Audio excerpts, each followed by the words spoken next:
하나님의 말씀은 창세기 21장 14절에서 19절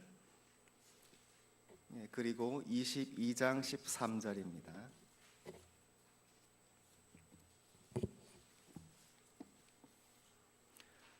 먼저 창세기 21장 14절에서 19절까지 교독하시겠습니다. 아브라함이 아침에 일찍 일어나 떡과 물 한 가죽 부대를 가져다가 하갈의 어깨에 메어주고 그 아이를 데리고 가게 하니 하갈이 나가서 브엘세바 광야에서 방황하더니 가죽 부대에 물이 떨어진지라 그 자식을 관목 덤불 아래에 두고 이르되 아이가 죽는 것을 참아 보지 못하겠다 하고 화살 한바탕 거리 떨어져 마주 앉아 바라보며 소리내어 우니 하나님이 그 어린 아이의 소리를 들으셨으므로 하나님의 사자가 하늘에서부터 하갈을 불러 이르시되 하갈아 무슨 일이냐 두려워하지 말라 하나님이 저기 있는 아이의 소리를 들으셨나니 일어나 아이를 일으켜 내 손으로 붙들라 그가 큰 민족을 이루게 하리라 하시니라. 하나님이 하갈의 눈을 밝히셨으므로 샘물을 보고 가서 가죽 부대에 물을 채워다가 그 아이에게 마시게 하였더라. 또 22장 13절 다 함께 읽겠습니다. 아브라함이 눈을 들어 살펴본즉 핫 순양이 뒤에 있는데 뿔이 수풀에 걸려 있는지라 아브라함이 가서 그 순양을 가져다가 아들을 대신하여 번제로 드렸더라. 아멘. 기도하겠습니다.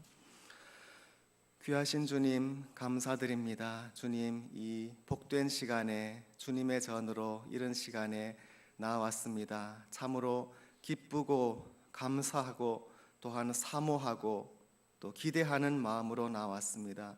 주님 저희들이 이 세상 살면서 날마다 또 때를 따라 우리 하나님의 꿀과 같이 단 말씀을 먹어야 살 수 있습니다.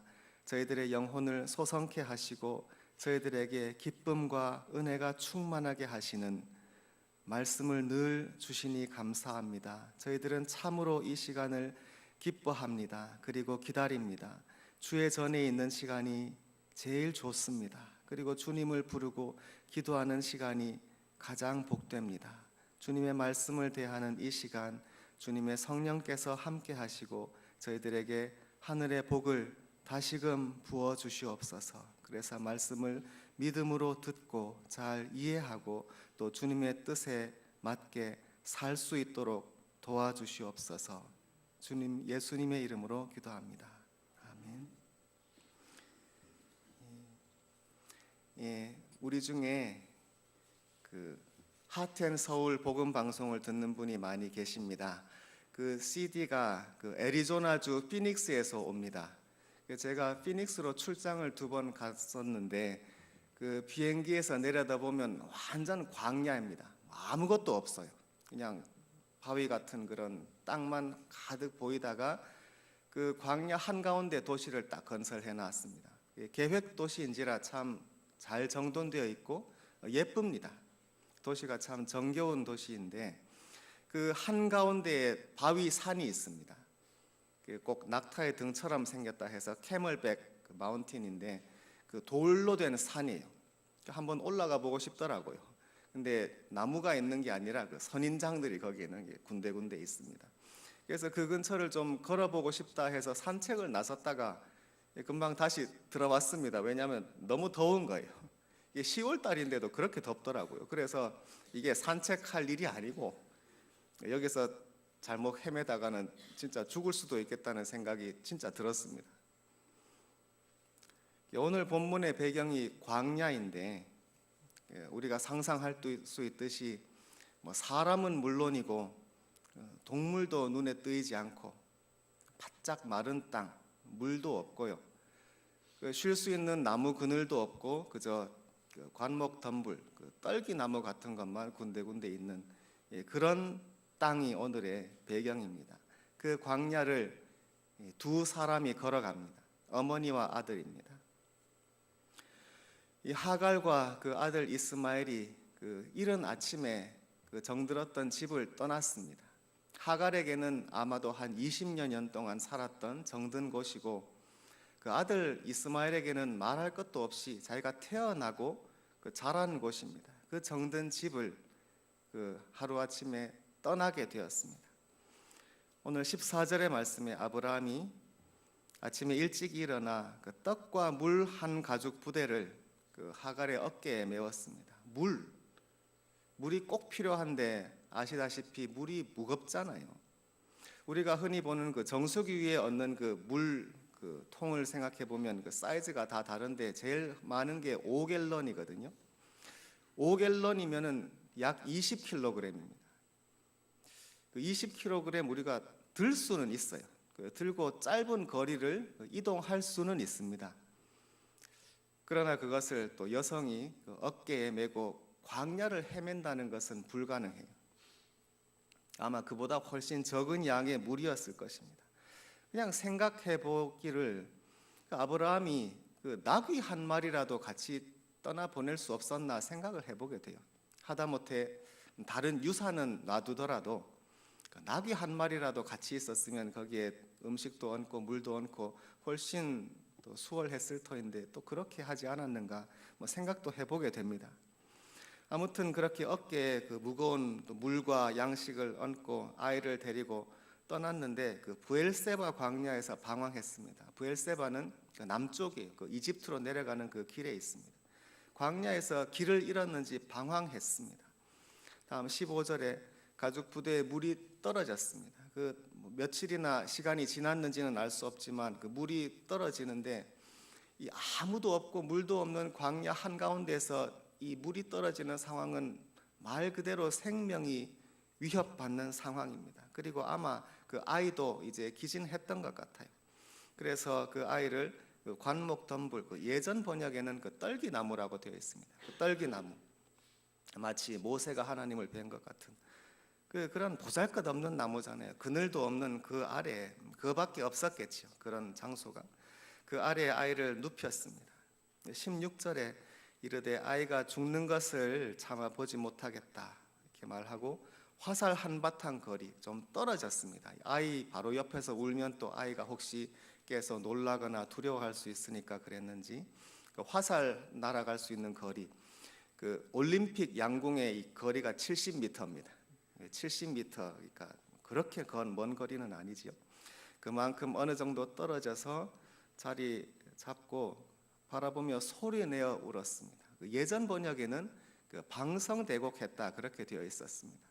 그 영어로는 그 흐느꼈다고 또 영어로는 번역이 되어 있는데 그냥 울었다는 일반적인 동사입니다. 울었습니다. 그 사람이 우는 그 이유가 몇 있잖아요. 예를 들어서 어떤 경우에는 다른 사람 좀 들으라고 웁니다. 누가 내 울음소리를 좀 들어주고 내 억울함도 좀 알아주고 좀 도와주세요 하는 의미로 그렇게 울 수도 있습니다. 특히 어린 아이들이 그렇게 많이 웁니다. 막 소리내서 날 좀 보라고. 그런데 오늘은 이 본문은 그런 상황이 아니죠. 광야에 아무도 없습니다. 들어줄 사람이 없어요. 그래서 울어봤자 힘만 빠지지. 여기서 이 어머니가 우는 것은 그야말로 이 아이를 살려야겠는데 아무 방법이 없고 자기에게 아이를 살릴 수 있는 힘이 없습니다. 할 수 있는 게 아무것도 없어서 그야말로 서러움과 무력함과 그 아픈 마음에 우는 것입니다. 우리도 그럴 때가 있을 것입니다. 뭔가 간절히 원하는, 이게 내 욕심이 아니라 그야말로 정말로 순전한 마음으로 간절히 원하고 기도하는데도 나의 부족함과 연약함이 절실하게 느껴질 때, 그래서 아무것도 할 수 없어서 정말로 우는 그런 때가 우리도 있습니다. 우리들이 그렇게 울 때 우리 선하신 주님은 그런 눈물도 보시고 또 우리의 소리를 들으십니다. 다음 절 17절에 하나님이 이 어린 아이의 소리를 들으셨으므로 하나님의 사자가 하늘에서부터 부릅니다. 이 하나님의 사자가 하늘에서부터 부르셨다는 이 표현은 좀 특이합니다.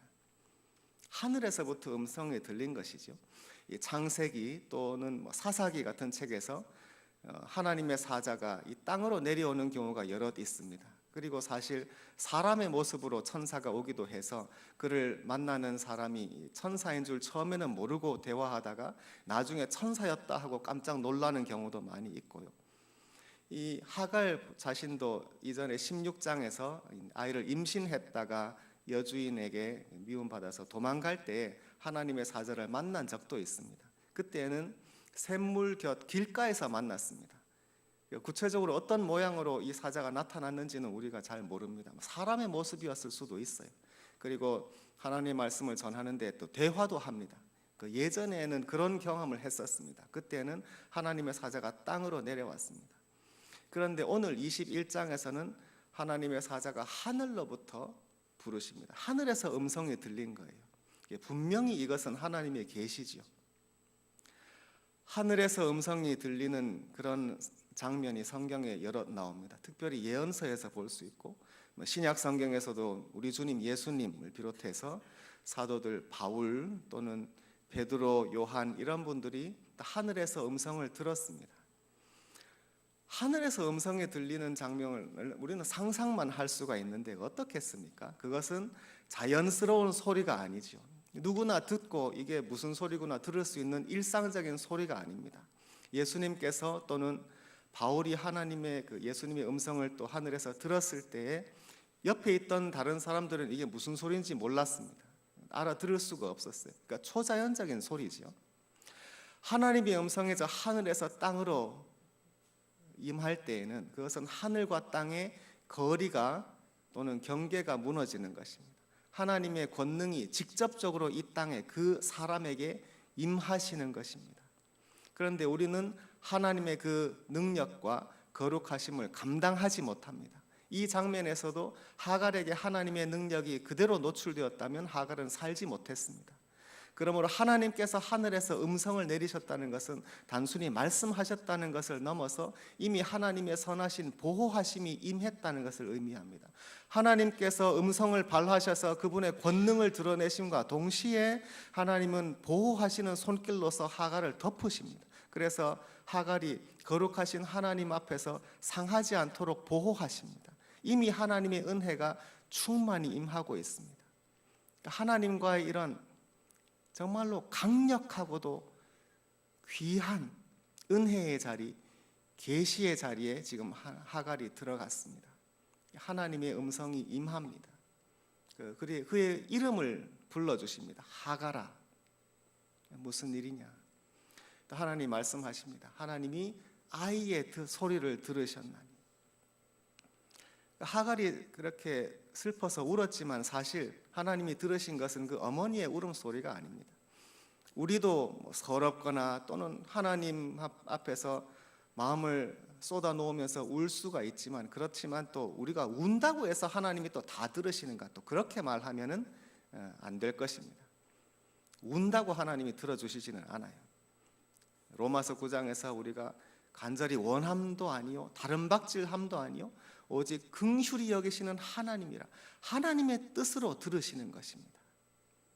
오늘 본문에서도 이 어머니가 그렇게 울었지만 하나님이 정작 들으신 것은 그 아이의 소리였습니다. 이때 이 아이가 또 깨서 울었을 수도 있겠습니다. 하나님이 그 아이의 소리를 들으셨습니다. 그리고 여기에서 이 아이의 이름이 이스마엘의 의미가 다시금 드러납니다. 오늘 본문에서 특이한 것은 이 아이의 이름이 나오지를 않습니다. 이스마엘인데 그 이름이 나오지를 않아요. 그 이유가 아마도 두 가지쯤으로 생각할 수 있지 않을까 하는데, 하나는 이 어머니가 이 아이의 이름을 이스마엘이라고 지어줄 때는 그건 천사가 지어준 이름이거든요. 16장에서 아이의 이름을 이스마엘이라고 지어라, 하나님이 너의 소리를 들으셨다. 그리고 아마도 그 이야기를 아브라함에게 했을 것입니다. 그래서 아브라함이 아이의 이름을 지어줍니다. 이스마엘이라고. 이 아이의 이름을 부를 때마다 하나님이 들으셨다는 것을 기억할 수가 있는데, 그러나 세월이 지나면서 그것도 그냥 습관처럼 되었을 수도 있을 것입니다. 그래서 그 이름의 의미는 잊어버리고 그냥 이름으로서만 불렀다면 하나님이 주신 은혜를 분명히 기억은 하지만 일상 속에서 늘 새기지는 않는 삶을 살았을 수도 있습니다. 우리도 그렇습니다. 하나님의 큰 은혜를 받았지만 또 때로는 잊고 살기도 하는데, 아마도 그 사실을 좀 암시하기 위해서 본문에서 이 아이의 이름이 나오지 않았다, 그렇게도 볼 수가 있을 것입니다. 또 하나의 의미로 생각할 수 있는 것은 이 본문에서 어떤 조금 문학적인 기법이다. 그래서 어떤 중요한 포인트, 그리고 어떤 좀 강한 임팩트가 있는 그런 것을 나타내기 위해서 조금 아껴놓았다가 드러내지 않다가 이전에는, 그러다가 어떤 절정에 이르러서 딱 내놓는 그런 효과가 있습니다. 만약에 이 아이의 이름 이스마엘이 처음부터 드러났으면 그건 하나님이 들으셨다는 그런 단어에서부터 벌써 원문으로 읽으면 다 드러나잖아요. 그런데 그게 아니고 그 이름은 지금 숨어 있다가 이 이야기의 절정에서 어머니는 정말로 간절한 마음으로 그리고 무력한 마음으로 슬퍼서 울고, 그 어머니에게 하나님의 음성이 임하고 하나님께서 그 은혜의 말씀을 주시면서 하나님이 들으셨다 하는, 여기에서 딱 드러나는 이 어떤 읽는 사람에게 정말로 여기가 이야기의 절정이구나 하는 것을 드러내는 효과가 있다, 그렇게 말할 수 있습니다. 그래서 이 아이의 이름이 드러나지는 않았지만 하나님이 저 아이에 있는 소리를 들으셨다 하는 이 단어에서 벌써 이 아이의 이름 이스마엘은 드러납니다. 그래서 하나님이 들으셨다 하는 것을 우리들은 다시금 이 본문에서 있는 독자들도 다시금 새기게 됩니다. 이 대목에서 우리들이 이 창세기 21장과 그 다음 22장을 조금 비교해 보면 좋습니다. 22장은 잘 아시는 아브라함이 아들 이삭을 바치는 말씀이잖아요. 그런데 이 두 21장과 22장의 이 두 스토리가 묘하게 조금 평행이 됩니다. 물론 다른 점도 있고요. 두 스토리 다 그 부모와 자식, 어머니와 아들 또는 아버지와 아들, 딱 두 사람의 이야기입니다. 주위에 아무도 없습니다. 광야에 어머니와 아들 딱 있고, 22장에도 그 모리아 산 아무도 주위에 없어요. 도울 수 있는 사람도 없습니다. 이 어머니도 그렇고, 22장에서 이삭이 이 아버지가 이게 좀 낌새가 이상한데 하면서 누구 도와주세요 할 수가 없습니다. 아무도 없는 딱 두 사람만 있는 공간입니다. 물론 차이도 있습니다. 이 어머니는 어깨에 물을 쥐고 갑니다. 22장에서 아버지는 두 손에 불과 칼을 들고 갑니다. 그리고 이 어머니는 이 아들을 그 떨기나무 밑에 눕혀 놓습니다. 아브라함은 그 제단 나무를 벌려놓고 그 위에 아이를 눕혀 놓습니다. 이 두 스토리 다 이 아이의 목숨이 경각에 달려 있습니다. 이스마엘은 물이 다 떨어져서 지금 기진해서 목숨이 위험하고, 이삭은 말할 것도 없이 지금 번제로 지금 드려지려고 하는 상황입니다. 그러나 이 두 스토리에 또 큰 차이점도 있습니다. 이 어머니는 아이를 그냥 살려야겠다는 생각밖에 없습니다. 그리고 이 어머니는 살기 위해서 지금 길을 찾아가는데도 못 찾아서 헤매고 있는 상황입니다. 아브라함은, 이 아버지는 뜻이 분명합니다. 이 아들은 번제로 드릴 것이다. 그래서 헤매지 않습니다. 방황하지 않고 똑바로 목적지 모리아 산으로 갑니다. 그렇지만 이 둘 다 이 부모와 이 자식, 독생자입니다. 둘 다 하나밖에 없는 아들입니다. 이 귀한 아들이 지금 목숨이 그 경각에 달려있는 이런 상황입니다. 공통점이 또 있습니다. 22장에서도 하나님이 여호와의 사자가 하늘에서 부르십니다. 이 특별한 표현이 딱 여기에 나옵니다. 22장에서는 그 여호와, 그 언약의 하나님의 이름으로 나옵니다. 여호와의 사자가 하늘에서부터 불러 이르시되, 또 이름을 부릅니다. 아브라함아, 아브라함아. 좀 다급한지라 그랬는지 이름을 두 번 부르십니다. 오늘 21장과 22장 모두 하나님의 천사가 하늘에서 부르시는데 목적은 아이입니다. 아이를 살려라, 이것이 목적입니다. 그래서 이 21장에서는 하갈에게는 아이의 손을 붙들어라 이렇게 말합니다. 22장에서는 아이에게 손대지 마라 그럽니다. 손을 붙들어라든지 손 대지 말라든지 어쨌든 목적은 하나입니다. 이 아이는 살 것이다. 하나님이 살려주신다는 말씀을 하기 위해서 하늘에서부터 음성을 들려주시는 것입니다.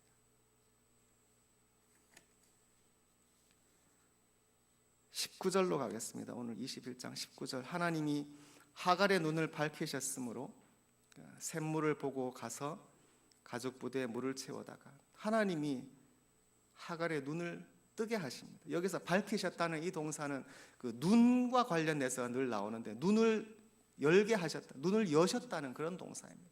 하나님이 눈을 열어주셨기 때문에 그 샘물을 보게 되었습니다. 샘물이 있었습니다. 그런데 여기에서 히브리어는 굉장히 동사가 강조가 되는 그런 특징이 있거든요. 그래서 읽으면 동사에 그 포인트가 탁탁 들어갑니다. 그리고 어떤 연속되는 동작이 있으면 그 동사들이 탁탁탁 연결되어 나오면서 굉장히 역동적인 느낌을 주는 특성이 있습니다. 번역에서는 잘 살지 않는데 이 19절에서 동사가 어떻게 사용되었는지 한번 보겠습니다. 한번 세어보십시오.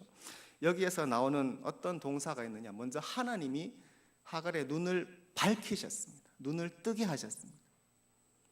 그래서 하갈이 보고 갔습니다. 그리고 물을 채웠습니다. 아이에게 마시게 했습니다. 동사가 몇 개였습니까? 5개입니다. 눈을 뜨고 보고 갔습니다. 물을 취해서 아이에게 마시었습니다. 5개의 동사가 탁탁. 이 어머니의 긴급한 행동, 그러나 떨리고도 기쁜 감격스러운 이 행동을 상상할 수가 있죠. 여러분 그 22장 13절 한번 보시기 바랍니다. 바로 다음입니다. 아브라함도 지금 똑같은 상황에 처해 있는데 이 본문에서도요, 동사를 한번 주목해서 보시면 하갈과 굉장히 흡사하다는 걸 알 수 있습니다. 이 아브라함이 지금 하나님의 음성을 듣고 그 순양을 보니까 또 순양이 있었잖아요. 그래서 대신해서 번제로 드리잖아요. 여기에서 나오는 동사가 이렇습니다. 아브라함이 눈을 들었습니다. 하갈에게서는 하나님이 눈을 열게 하셨잖아요. 여기에서는 아브라함이 눈을 들어 살펴본 적, 보았다, 똑같은 동사입니다. 눈을 들어서 보았습니다. 그 다음에 갔습니다. 아브라함이 가서, 그렇게 되어 있잖아요. 가서 그 순양을 가져다가 가져왔습니다. 그래서 번제로 드렸습니다. 여기에서도 동사가 딱 5개입니다. 그리고 앞에 하갈이 했던 동작과 거의 흡사합니다. 눈을 들어서 보고 갔다. 이 둘째, 셋째 동사는 아예 똑같고요. 보았습니다. 그리고 갔습니다. 하갈은 봤더니 물이 있는 거예요. 물을 보고 갔죠. 아브라함도 지금 아들을 죽이는 줄 알았는데 눈을 들어서 봤더니 거기에 순양이 있는 거예요. 가야죠.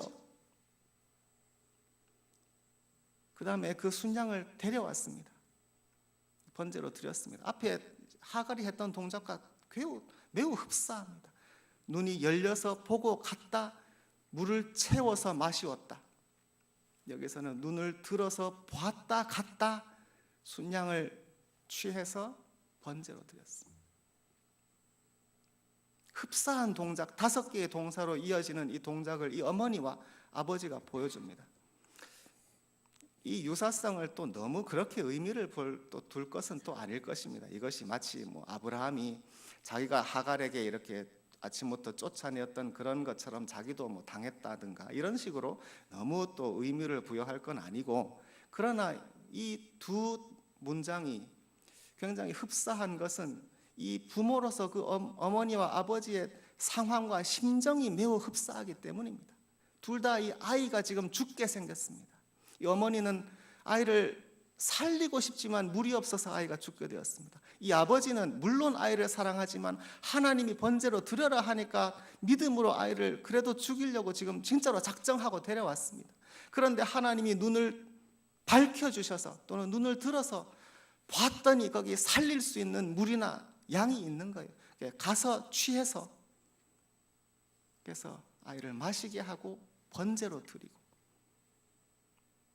그 부모의 사랑, 아이를 지금 죽을 줄 알았던 이 아이를 이제는 살릴 수 있다고 하는 그 희열, 그 감격과 그 신속한 동작이 똑같기 때문에 이 두 문장의 구조가 똑같이 된 것입니다.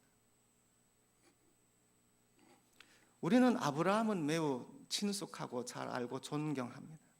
하갈은 그에 비해서 비교적 우리들이 소홀히 할 때가 있습니다. 하갈은 이 본문 이후에는 사실 나오지도 않고요. 그러나 다 하나님의 자녀들입니다.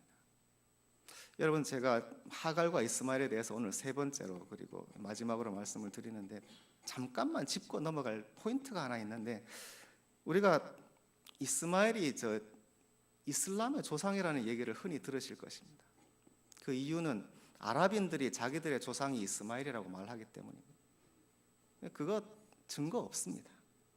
그냥 아랍인들이 자기들의 전통으로 그렇게 말하는 거예요.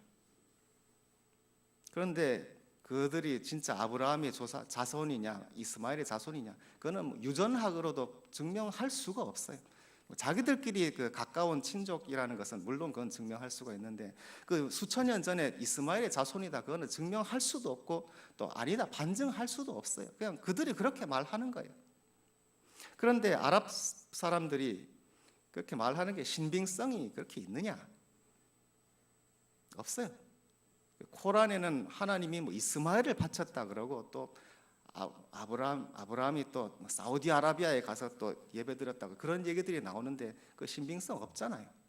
그런데 뭐 조상이 이스마엘이다 그 얘기를 뭐 믿을 이유가 없는 거거든요. 그러니까 아랍인들의 조상이 이스마엘이 아니고 그들이 그렇게 주장하는 것입니다. 여러분, 혹시라도 어디서 그런 얘기 들으시면 그거 아니야 이렇게 고쳐주십시오. 공연히 또 사람들이 이스마엘 비난하고 또 아브라함도 또 비난합니다. 괜히 좀 기다리지 나아가지고 오늘날 이렇게 되었다 그렇게 말하는 사람들이 있는데 매우 경솔한 얘기입니다. 아브라함은 판단하고 그런 식으로 판단해서는 안 되고요. 아브라함이 죄지어서 지금 그 자손이 이스마엘이다 이런 이슬람이다 이런 식으로 말하는데 그건 안 됩니다. 그런 식으로 생각하면은 그건 안 되는 얘기입니다. 정작 보면 이스마엘이 보면 황당하지 않겠어요? 이스마엘은 하나님의 약속이 아니고 결국은 쫓겨나고 유산을 얻지 못하고 그냥 자기가 자기 자신의 집과 민족을 이루는 그런 사람이 되었고요. 또 아브라함, 이삭은 또 약속의 자손으로서 하나님의 나라를 이루게 되었는데 결국은 다 하나님의 사랑 안에 있습니다. 유대인이나 이방인이나 하나님의 자녀입니다. 저와 여러분이 이방인이었지 않습니까? 에베소서 2장 12장 13절에 우리가 어땠는지 보여줍니다. 그때 우리는 그리스도 밖에 있었고 이스라엘 나라 밖에 있었습니다. 저와 여러분이 그랬습니다. 약속의 언약에서는 외인이었고 세상에서 소망도 하나님도 없는 자들이었습니다. 저와 여러분이 이스마엘입니다. 그러나 전에 멀리 있던 우리가 그리스도 예수 안에서 그리스도의 피로 가까워졌습니다. 그래서 우리가 지금 이 은혜의 자리에 있는 것입니다. 결국 하나님의 뜻은 이것이었습니다. 아브라함도 하갈도 이삭도 이스마엘도 모두가 하나님의 놀라운 구원의 역사 가운데 있습니다. 비록 그 길은 갈라졌지만 구약 성경에서는, 그러나 신약 성경에서는 다시 모두가 예수 그리스도의 피로 가까워졌습니다. 모두가 하나님의 자녀가 되는 권세를 갖게 되었습니다. 예수 믿기만 하면.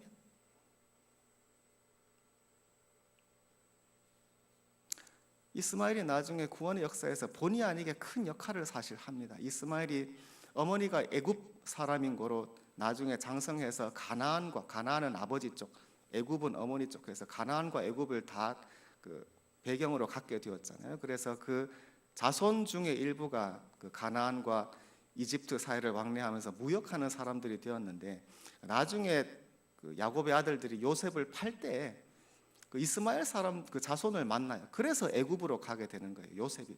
그러니까 결국 또 본의 아니게 큰 역할을 하게 되는 것이죠, 이스마엘과 그 자손이. 그 애굽은 구약 성경에서 또 우리 잘 아시는 것은 얼마나 중요한 나라입니까? 그런데 결국 오늘 긴 스토리 다 생략하지만 결국 우리 주님이 애굽에 가시잖아요. 호세아서 말씀에 내 아들을 애굽에서 불렀다는 말씀 이루시기 위해서 아기 예수님께서 이집트로 내려가셨다가 올라가시는데, 나중에 그 애굽 이집트 사람들이 기독교를 받아들일 때 그 스토리에서 얼마나 그 스토리를 좋아했는지, 예수님이 우리 땅에 다녀가셨다. 그래서 애굽 사람들이 기독교를 더 잘 받아들이게 되는 배경이 됩니다. 이 모든 구원의 역사 처음부터 끝까지 생각하면은 그 하나님의 놀라운 지혜 가운데서 결국 하나님의 뜻은 이것이었다. 창세기에서는 이 두 자손이 갈라지지만 결국 이 모두가 하나님의 자녀였다는 것, 모두가 하나님의 은혜 가운데 있다는 것을 우리들이 잊어서는 안 되겠습니다. 오늘 본문 제목으로 주의 피로 이룬 샘물 잡았습니다. 하나님께서 기적적으로 하갈의 눈을 뜨여서 보여주신 그 샘물은 결국은 그냥 단순한 그냥 물이 아니고 우리 주님의 구속의 피, 주의 피로 이룬 샘물이었습니다. 구약 성경 때는 몰랐지만 우리는 압니다. 유대인이든 이방인이든 모두가 그리스도 예수 안에서 주의 피로 이룬 샘물 안에서 우리들이 정결케 된 사람들입니다. 아브라함도 하갈도 이삭도 이스마엘도 모두 이 주의 피를 증거하는 사람들입니다. 기도하겠습니다.